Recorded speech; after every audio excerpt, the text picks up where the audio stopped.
Hello Tadipatri, ఇది మూడోసారి programme.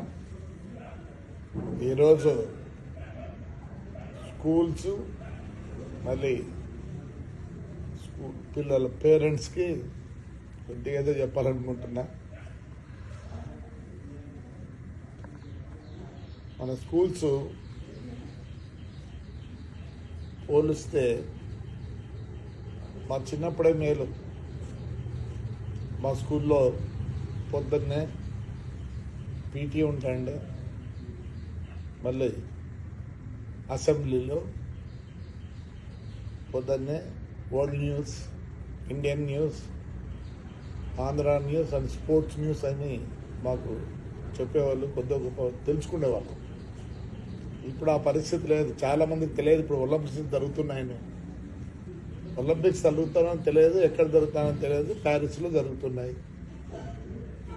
ఏమే అట్లా పేరెంట్స్కి ఇంట్రెస్ట్ లేదు, టీచర్లకు ఇంట్రెస్ట్ లేదు. దయచేసి ప్రతి స్కూల్లో పొద్దున్నే అసెంబ్లీ పెట్టండి, అసెంబ్లీలో పెట్టండి. అసెంబ్లీ పెట్టి జనగణమన నేర్పిండి. ఎప్పుడు చెప్తుంటా, ఏదో టీవీలో చెప్తారు, ఎన్టీవీలో ఉన్నాయేమో జన మనం నేర్పిండి. నిజమే, ఎప్పుడు అనుకునేవాడిని ఇదేంది ఇట్లా అడ్వైజ్ చేస్తాడు, కానీ ఆయన కరెక్ట్. అది పరిస్థితి. ఇంకోటి, మన ఊర్లో ఎన్నో హిస్టారికల్ ప్లేసెస్ ఉన్నాయి. చింతల వెంకట స్వామి దేవాలయం, వెంకటేశ్వర దేవాలయం, పైన ఆలూరు కోన, గుత్తి కోర్టు, అట్లా పోతే గ్రాండ్ క్యానన్ ఆఫ్ గడ్డికోట, ఇలా చాలా ఉన్నాయి. కనీసం మా చిన్నప్పుడు ఏట్లే కన్నా పోయేవాళ్ళు, క్యారియర్లు తీసుకొని సరదాగా అందరు కూర్చొని వచ్చి వాడుకొని వచ్చేవాళ్ళు. కానీ కొన్ని చిన్నవి చెప్పింది. ఇంకోటి, హోంవర్క్ అంటే హోంవర్క్ ఓన్లీ ఇంట్లో చేయాల్సిన పని. నేను రోజు మా ఇంటి ముందర చూస్తుంటా, చిన్న పిల్లోళ్ళు, 2వ తరగతి పిల్లోని కూడా హోంవర్క్. ఎక్కడ? మళ్ళీ అదే స్కూల్లో, సాయంకాలం. పేరెంట్స్ చెప్తున్నా, కనీసం పొద్దునన్న ఒక గంట ఆ గ్రౌండ్లోకి పంపించండి. వాళ్ళు ఏం ఆడుకున్నా వాడు కనీసం పరిగెత్తాడు. లేకపోతే చాలామందికి బాల్ ఇసిరేది రాదు, బాల్ కూడా అవసరం. మంచి రాళ్ళు తీసుకొని ఇసుడితే వెరీ సాడ్.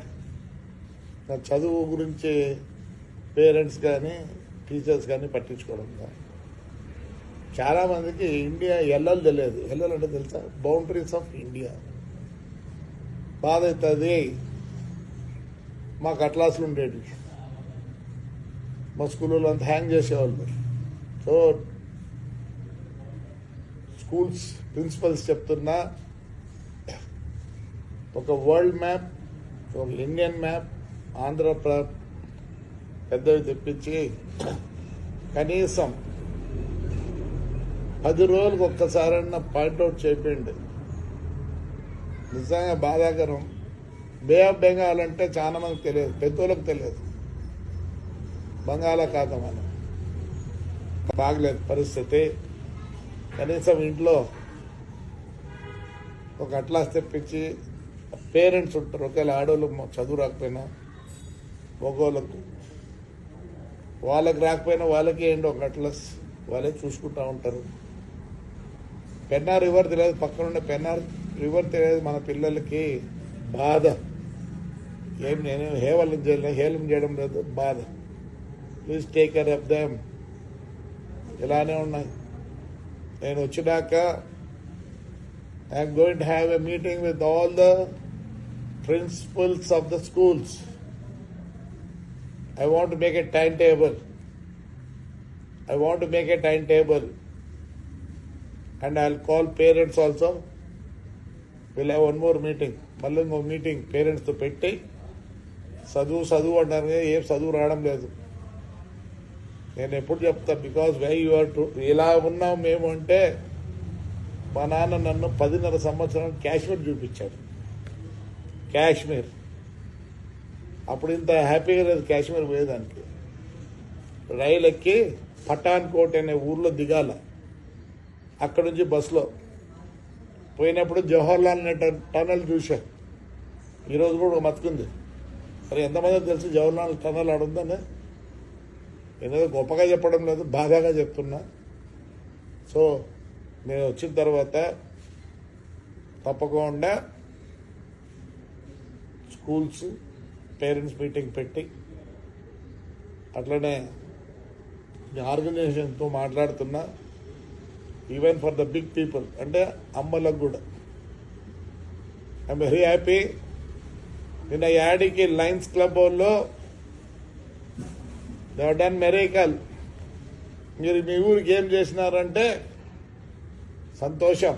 మొత్తం హాస్పిటల్ అంతా క్లీన్ చేసినారు. Very good. So will have this programme in all the constituency of Tadipatri. Right. ఎక్కువ మాట్లాడితే కూడా చాలా మంది ఇన్లేరు. మీతో ఉండాలి, తాడిపత్రి జనంతో ఉండాలి. ఎందుకో ఒక attachment. It's not attachment, God's gift. Tadipatri నాకు దేవుడిచ్చిన వరం. ఈ నా 3 ఏళ్లలో ఎవరు ఊహించని విధంగా మార్పులు చేస్తా. ఇక్కడ పనుకున్న రోజు నుంచే ఏం చేయాలా ఏమి అన్నీ ఉన్నాయి. రేపు చెప్తా, మళ్ళీ మన ఊరు ప్రోగ్రాం చెప్తా. రైట్. Thank you.